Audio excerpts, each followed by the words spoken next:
Hello students, welcome to जिज्ञासा education point.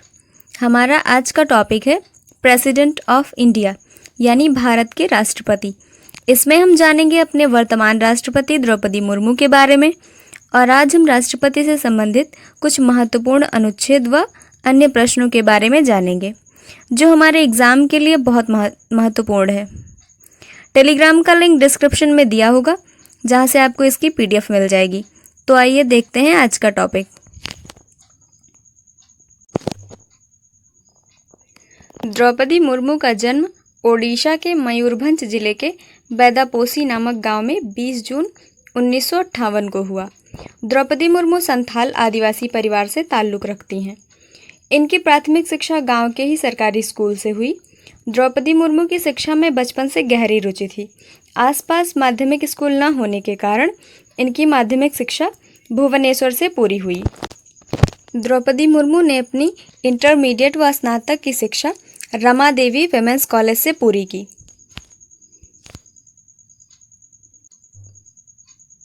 स्नातक की शिक्षा पूरी होने के बाद द्रौपदी मुर्मू ने ओडिशा के सिंचाई विभाग में नौकरी की, परंतु पारिवारिक जिम्मेदारी के चलते इन्होंने नौकरी छोड़ दी। इसके पश्चात इनके मन में समाज के प्रति कुछ करने की भावना जगी, तो उन्होंने ओडिशा के रायरंगपुर के एक स्कूल में बिना सैलरी के अध्यापन कार्य शुरू किया। सन 1997 में रायरंगपुर से नगर पंचायत के उपाध्यक्ष बनी। यह चुनाव बीजेपी के नेताओं के आग्रह पर लड़ी थी। सन 2000 में विधानसभा का चुनाव जीतकर MLA बनी। MLA बनने के साथ में वाणिज्य व परिवहन विभाग में बतौर स्वतंत्र प्रभार राज्य मंत्री भी बनी। 2004 में 13वीं विधानसभा में दोबारा विधायक बनने के साथ साथ गृह संबंधी स्थायी समिति के अध्यक्ष तथा अनुसूचित जाति तथा अनुसूचित जनजाति समेत कई समितियों की सदस्य भी रही हैं। सन 2007 में उन्हें विधानसभा में सर्वश्रेष्ठ प्रदर्शन करने के लिए नीलकंठ पुरस्कार से सम्मानित किया गया। 2009 में हुए विधानसभा चुनाव में वह हार गईं और वे पुनः रायरंगपुर में आकर रहने लगी। 2010 में वह मयूरभंज जिले की अध्यक्ष बनी। इसके बाद वे पारिवारिक कष्ट अधिक होने के कारण तनाव में रहने लगी, परंतु परिवार के कुछ लोगों के सहयोग से तथा आध्यात्म से गहरा रिश्ता होने के कारण और समाज सेवा में संलग्न रहने के कारण ही वे खुद को संभाल सकी। इसी दौरान 2014 में केंद्र में बीजेपी की सरकार बनी और उसके बाद वह 2015 में 9वें राज्यपाल के रूप में झारखंड की पहली महिला राज्यपाल बनी। 2015 से 2021 तक झारखंड की राज्यपाल रहीं। भारत के पूर्व राष्ट्रपति रामनाथ कोविंद का कार्यकाल 24 जुलाई 2022 को पूर्ण हुआ। उसके बाद 25 जुलाई 2022 को द्रौपदी मुर्मू ने भारत के 15वें राष्ट्रपति के रूप में शपथ लिया और वह भारत की दूसरी महिला तथा पहली महिला आदिवासी राष्ट्रपति बनी। ये इमेज में हमारे भारत की वर्तमान राष्ट्रपति हैं द्रौपदी मुर्मू। और अब आगे हम पढ़ेंगे राष्ट्रपति से संबंधित कुछ अनुच्छेद और कुछ प्रश्न। जो क्वेश्चन नंबर 1 देखते हैं। भारत के राष्ट्रपति के निर्वाचन की पद्धति कौन से देश के संविधान से ली गई है? Option A Australia, B Japan, C Ireland, D दक्षिण अफ्रीका। तो भारत के राष्ट्रपति के निर्वाचन की पद्धति आयरलैंड से ली गई है।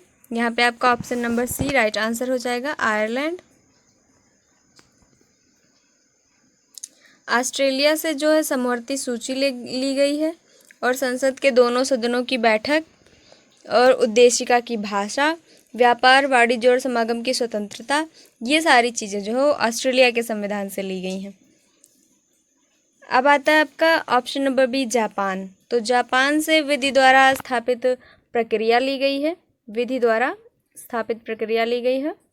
दक्षिण अफ्रीका से संविधान संशोधन की व्यवस्था ली गई है और राज्यसभा के सदस्यों का निर्वाचन वो दक्षिण अफ्रीका से लिया गया है। यहाँ पे आपका राइट आंसर आयरलैंड हो जाएगा।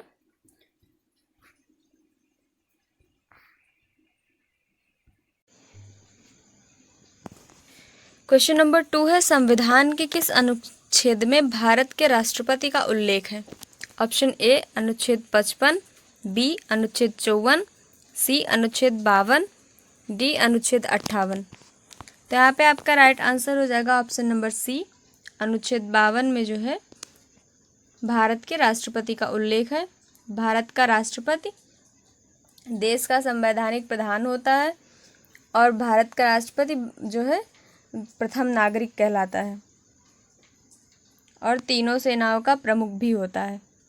तो ये जो है भारत के राष्ट्रपति का उल्लेख अनुच्छेद 52 में है और इसमें सारी चीज़ें बताई गई हैं कि राष्ट्रपति देश का संवैधानिक प्रधान होता है, भारत का प्रथम नागरिक होता है और तीनों सेनाओं का प्रमुख होता है। अनुच्छेद 55 में राष्ट्रपति के निर्वाचन की पद्धति का उल्लेख है। अनुच्छेद जो 58 है इसमें राष्ट्रपति पद की योग्यता का उल्लेख है और अनुच्छेद 54 में राष्ट्रपति के निर्वाचन के लिए निर्वाचक मंडल जो है इनका उल्लेख है। इसमें जो राज्यसभा, लोकसभा और राज्यों की विधानसभाओं के सदस्य रहते हैं। निर्वाचित सदस्य जो हैं वो इसमें शामिल होते हैं और विधान परिषद इसमें शामिल नहीं होता है। तो अनुच्छेद 54 में राष्ट्रपति के निर्वाचन के लिए निर्वाचक मंडल का उल्लेख है। यहाँ पे आपका option number C right answer हो जाएगा, अनुच्छेद 52।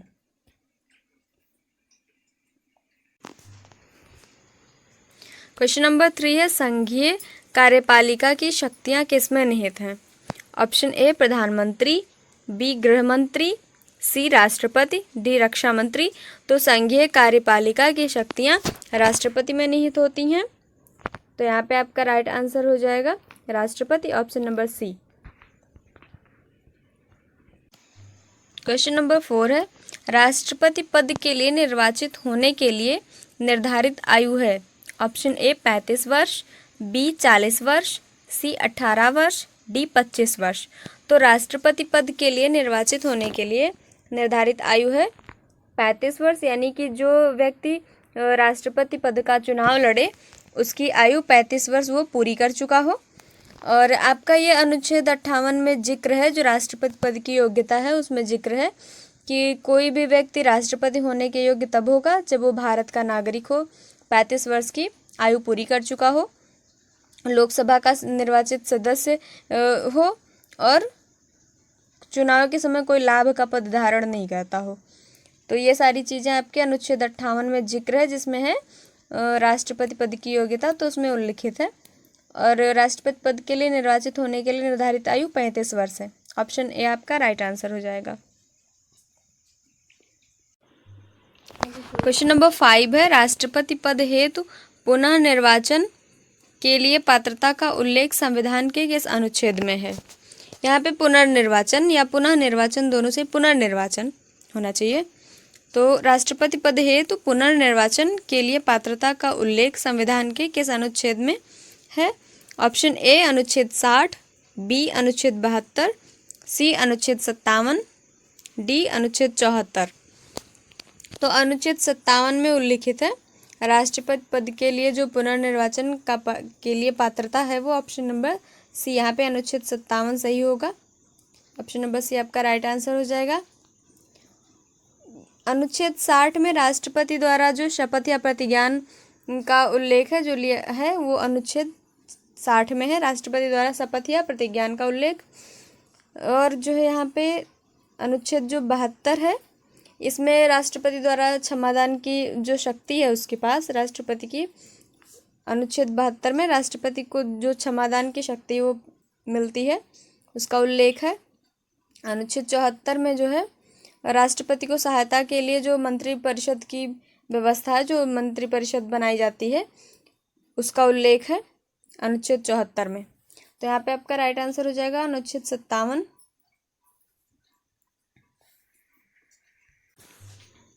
क्वेश्चन नंबर 6 है, राष्ट्रपति पर महाभियोग कौन से देश के संविधान से लिया गया है? तो ये अनुच्छेद 61 से संबंधित है। राष्ट्रपति पर महाभियोग का उल्लेख अनुच्छेद 61 में है। और यहाँ पे आपका क्वेश्चन पूछा है कि ये कौन से देश के संविधान से लिया गया है?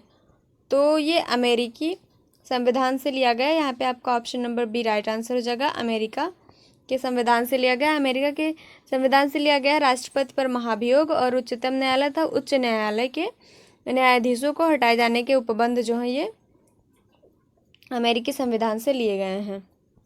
ब्रिटेन के संविधान से ब्रिटेन के संविधान से संसदीय शासन पद्धति, विधि का शासन, एकल नागरिकता, ये सारे जो उपबंध हैं ये ब्रिटेन के संविधान से लिए गए हैं। सोवियत संघ से आपके जो ये मूल कर्तव्य तथा प्रस्तावना में जो न्याय है ये चीज़ें जो हैं ये सोवियत संघ से लिए गए हैं। इनके आदर्श को जो लिया गया है मूल कर्तव्य तथा प्रस्तावना में न्याय, इनको जो है इसके आदर्श को सोवियत संघ से लिया गया है।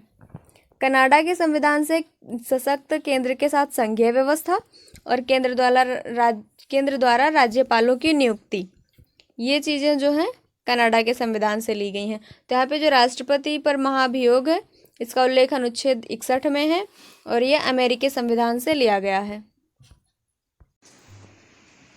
क्वेश्चन नंबर 7 है, भारत की प्रथम महिला राष्ट्रपति कौन है?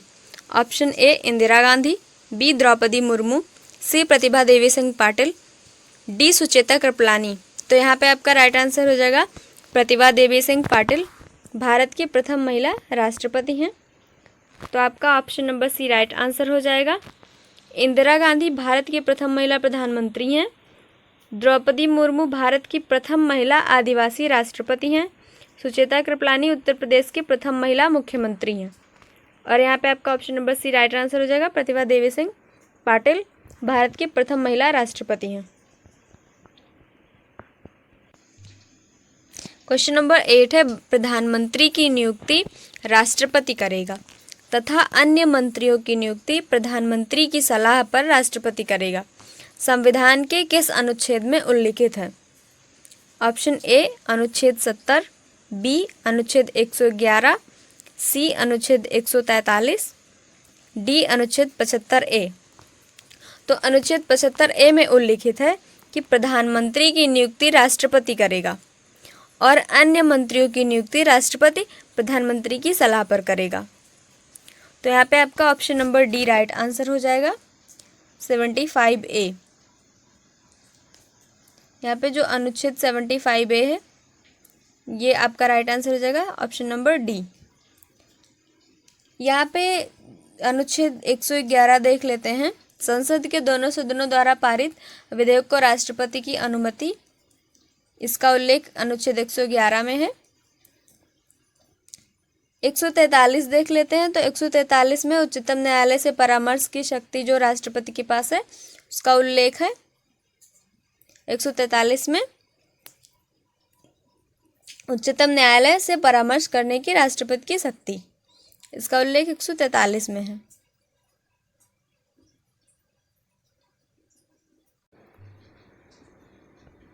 अब है आपका अनुच्छेद 70। तो अनुच्छेद 70 में है अन्य आकस्मिकताओं में राष्ट्रपति के कृत्यों का निर्वहन, यानी कि जब राष्ट्रपति का पद और उपराष्ट्रपति दोनों का पद रिक्त हो तो क्या होना चाहिए। तो जब राष्ट्रपति और उपराष्ट्रपति दोनों का पद रिक्त होता है तो इसमें जो है इनके कृत्यों का जो निर्वहन होता है, राष्ट्रपति के जो कार्यों का निर्वहन होता है वो संसद संचालित करता है। जैसे कि राष्ट्रपति के कृत्यों के निर्वहन के संबंध में संसद किसी अन्य आकस्मिकता के संबंध में जो इस अध्याय में उपबंधित नहीं है के बारे में उपबंध कर सकेगी, यानी कि तब निर्णय संसद करेगी। तो ये जो है इसका उल्लेख अनुच्छेद 70 में है कि अन्य आकस्मिकताओं में राष्ट्रपति के कृत्यों का निर्वहन, ये अनुच्छेद 70 में उपबंधित है।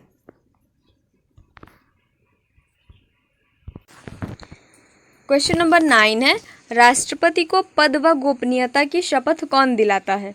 ऑप्शन ए प्रधानमंत्री, बी सेना प्रमुख, सी सर्वोच्च न्यायालय का मुख्य न्यायाधीश, डी राज्यपाल। तो राष्ट्रपति को पद व गोपनीयता की शपथ सर्वोच्च न्यायालय का मुख्य न्यायाधीश करवाता है।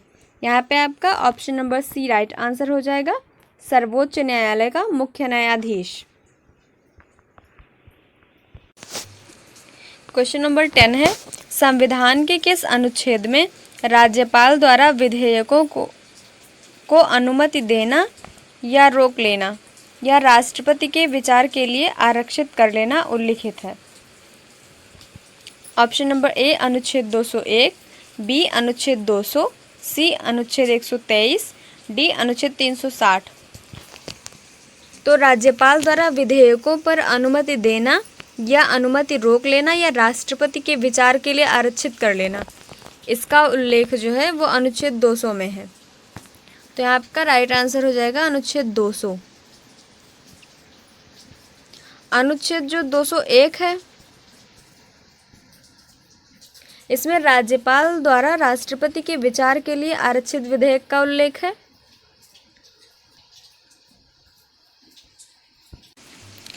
अनुच्छेद 123 है।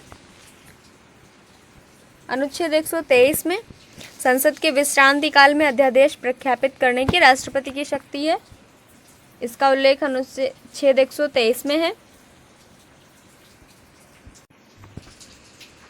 अनुच्छेद 360 है, तो अनुच्छेद 360 में वित्तीय आपातकाल की घोषणा का उल्लेख है, जैसे कि राष्ट्रपति अनुच्छेद 360 के तहत वित्तीय अस्थिरता के समय मंत्रिमंडल के परामर्श पर वित्तीय आपातकाल की घोषणा करते हैं।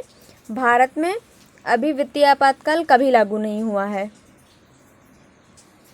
और यहाँ पे आपका राइट आंसर हो जाएगा अनुच्छेद 200। ऑप्शन नंबर बी आपका राइट आंसर हो जाएगा।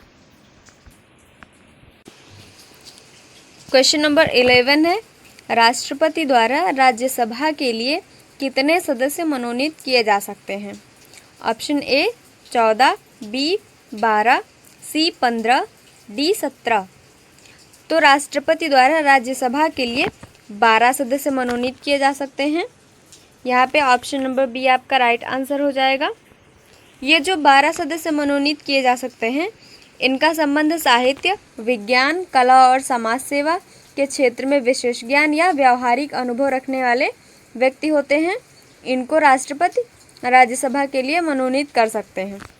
तो 12 सदस्य जो हैं ये राज्यसभा के लिए मनोनीत किए जा सकते हैं राष्ट्रपति द्वारा। ऑप्शन नंबर बी आपका राइट आंसर हो जाएगा।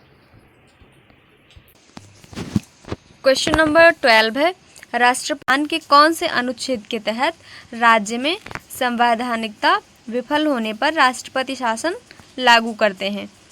ए अनुच्छेद 352, बी अनुच्छेद 356, सी अनुच्छेद 62(1), डी अनुच्छेद 56(1) सी। तो यहाँ पे आपका option number B right answer हो जाएगा।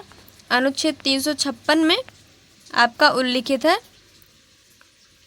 कि राज्यों में संवैधानिक तंत्र जब विफल हो जाएगा तो वहाँ पे राष्ट्रपति शासन लागू होता है, और राज्यों में संवैधानिक तंत्र के विफल होने की दशा में उपबंध जो है वो 356 में दिया हुआ है। तो यहाँ पे आपका option number B right answer हो जाएगा 356। 352 में राष्ट्रीय आपात की घोषणा जैसे कि होगी जब युद्ध या बाह्य आक्रमण या सशस्त्र विद्रोह की स्थिति में जो है राष्ट्रीय आपात की घोषणा, इसका उल्लेख 352 में है। आपका अनुच्छेद 62(1) है। तो 62(1) में उल्लिखित है कि जब राष्ट्रपति पद की जो 5 वर्ष की समाप्ति हो जाएगी, मतलब 5 वर्ष उसका पूरा हो जाएगा, तो निर्वाचन पदावधि की समाप्ति के पहले ही कर दिया जाएगा। और आपका अनुच्छेद 56(1) में उल्लिखित है कि जब राष्ट्रपति अपने पद की अवधि की समाप्ति होने पर भी, यानी कि जब उसका कार्यकाल पूर्ण हो जाता है, तब तक वो उस पर पद पर बना रहेगा जब तक कि उसका कोई उत्तराधिकारी ना हो, जब तक कि कोई दोबारा जो है उस पर राष्ट्रपति बन नहीं जाता है, या कोई भी जो उसका उत्तराधिकारी वो पद धारण नहीं कर लेता है, तब तक राष्ट्रपति अपने पद पर बना रहेगा। ऐसा अनुच्छेद 56(1) सी में बताया गया है। यहाँ पे आपका option number B right answer हो जाएगा, अनुच्छेद 356। क्वेश्चन नंबर 13 है, राष्ट्रपति का मासिक वेतन व कार्यकाल होता है? ऑप्शन ए 5 लाख 4 वर्ष, बी 3 लाख 5 वर्ष, सी 5 लाख 5 वर्ष, डी 4 लाख 6 वर्ष। यानी कि राष्ट्रपति का जो मासिक वेतन होता है वो कितना होता है और राष्ट्रपति पद का कार्यकाल कितना होता है, राष्ट्रपति का जो कार्यकाल होता है वो कितना होता है। तो यहाँ पे आपका option number C right answer हो जाएगा। राष्ट्रपति का मासिक वेतन 5 लाख होता है और राष्ट्रपति का कार्यकाल भी 5 वर्ष होता है। तो यहाँ पे आपका option number C right answer हो जाएगा, 5 लाख 5 वर्ष। क्वेश्चन नंबर 14, भारत में 1975 में यानी 1975 में जब आपातकाल की घोषणा की गई उस समय भारत के राष्ट्रपति कौन थे? Option number A V Giri, B doctor Zakir Hussain, C doctor Rajendra Prasad, D Fakhruddin Ali Ahmed. तो 1975 में जब आपातकाल की घोषणा की गई उस समय भारत के राष्ट्रपति फखरुद्दीन अली अहमद थे। तो आपका option number D right answer हो जाएगा, फखरुद्दीन अली अहमद। क्वेश्चन नंबर 15 है, राष्ट्रपति अपना त्यागपत्र किसे सौंपते हैं? ऑप्शन ए उपराष्ट्रपति, बी प्रधानमंत्री, सी मुख्य न्यायाधीश, डी इनमें से कोई नहीं। तो राष्ट्रपति अपना त्यागपत्र उपराष्ट्रपति को सौंपते हैं। यहाँ पे आपका ऑप्शन नंबर ए राइट आंसर हो जाएगा, उपराष्ट्रपति। क्वेश्चन नंबर 16 है, भारत के प्रथम उपराष्ट्रपति जो बाद में भारत के राष्ट्रपति बने। Option A doctor APJ Abdul Kalam, B Fakhruddin Ali Ahmed, C doctor Sarvepalli Radhakrishnan, D VV Giri. तो भारत के प्रथम उपराष्ट्रपति जो बाद में भारत के राष्ट्रपति बने वो डॉक्टर सर्वपल्ली राधाकृष्णन थे। ये भारत के प्रथम उपराष्ट्रपति थे और बाद में ये राष्ट्रपति बने। तो यहाँ पे आपका option number C right answer हो जाएगा, doctor Sarvepalli Radhakrishnan. Question number 17 है, भारत के राष्ट्रपति के चुनाव में मनोनीत सदस्य भाग नहीं लेते हैं। ऑप्शन ए विधान परिषद, बी विधानसभा, सी लोकसभा, डी इनमें से कोई नहीं। भारत के राष्ट्रपति के चुनाव में विधान परिषद के सदस्य जो मनोनीत सदस्य होते हैं भाग नहीं लेते हैं। तो यहाँ पे आपका ऑप्शन नंबर ए राइट आंसर हो जाएगा, विधान परिषद के जो मनोनीत सदस्य हैं भारत के राष्ट्रपति के चुनाव में भाग नहीं लेंगे।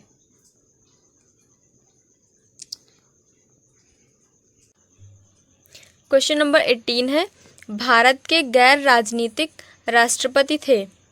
Option A Lakshmi Sahgal, B doctor APJ Abdul Kalam, C doctor Rajendra Prasad, D Fakhruddin Ali Ahmed. तो भारत के गैर राजनीतिक राष्ट्रपति डॉक्टर APJ अब्दुल कलाम थे। इनको मिसाइल मैन ऑफ इंडिया भी कहा जाता है। तो ये क्योंकि साइंस के जो है रिसर्च के क्षेत्र से जुड़े हुए थे, तो ये एक गैर राजनीतिक राष्ट्रपति थे। यहाँ पे ऑप्शन नंबर बी आपका राइट आंसर हो जाएगा, डॉक्टर APJ अब्दुल कलाम। लक्ष्मी सहगल जो है प्रथम महिला उम्मीदवार हैं जिन्होंने राष्ट्रपति के चुनाव में हिस्सा लिया था। प्रथम महिला उम्मीदवार हैं जिन्होंने राष्ट्रपति के चुनाव में हिस्सा लिया, ये लक्ष्मी सहगल हैं। डॉक्टर राजेंद्र प्रसाद भारत के प्रथम राष्ट्रपति हैं और फखरुद्दीन अली अहमद 1975 में जब आपातकाल की घोषणा हुई थी उस समय फखरुद्दीन अली अहमद भारत के राष्ट्रपति थे। यहाँ पे आपका option number B right answer हो जाएगा, doctor APJ Abdul Kalam. Question number 19 है, राज्य में राज्यपालों की नियुक्ति कौन करता है? ऑप्शन ए प्रधानमंत्री, बी राष्ट्रपति, सी उपराष्ट्रपति, डी मुख्यमंत्री। तो राज्यों में राज्यपालों की नियुक्ति राष्ट्रपति करते हैं। यहाँ पे आपका option number B right answer हो जाएगा, राष्ट्रपति। क्वेश्चन नंबर 20 है, भारत के तीसरे व्यक्ति के रूप में राष्ट्रपति थे। भारत के तीसरे लेकिन व्यक्ति के रूप में राष्ट्रपति थे। Option A doctor S Radhakrishnan, B doctor Zakir Hussain, C doctor APJ Abdul Kalam, D VV Giri. तो भारत के तीसरे व्यक्ति के रूप में राष्ट्रपति डॉक्टर जाकिर हुसैन थे। यहाँ पे आपका option number B right answer हो जाएगा, डॉक्टर जाकिर हुसैन, क्योंकि डॉक्टर राजेंद्र प्रसाद क्योंकि डॉक्टर राजेंद्र प्रसाद 2 बार जो है राष्ट्रपति के लिए निर्वाचित हुए थे। यहाँ पे तो डॉक्टर जाकिर हुसैन जो है वो व्यक्ति के रूप में जो है तीसरे राष्ट्रपति थे भारत के। कार्यकाल की दृष्टि से भारत के तीसरे राष्ट्रपति डॉक्टर एस राधाकृष्णन थे। डॉक्टर एस राधाकृष्णन भारत के 2 बार लगातार उपराष्ट्रपति रहे और भारत के प्रथम उपराष्ट्रपति भी थे doctor S Radhakrishnan. Doctor APJ Abdul Kalam Bharat के गैर राजनीतिक राष्ट्रपति थे। यहाँ पे आपका राइट आंसर हो जाएगा option number B, doctor Zakir Hussain.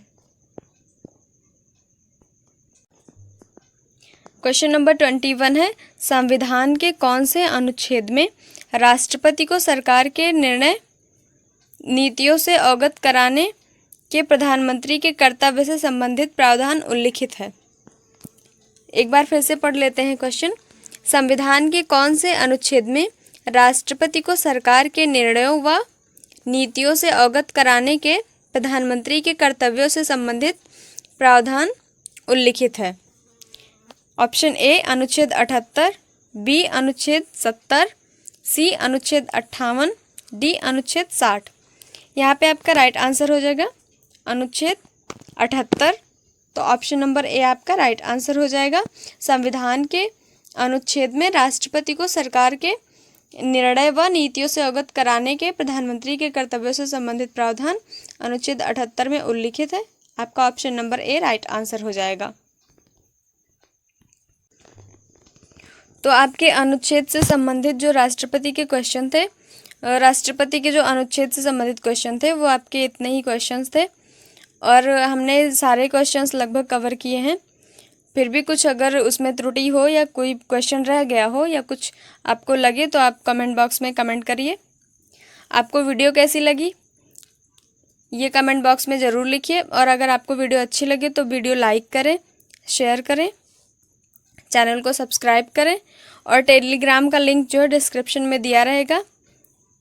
Thank you so much.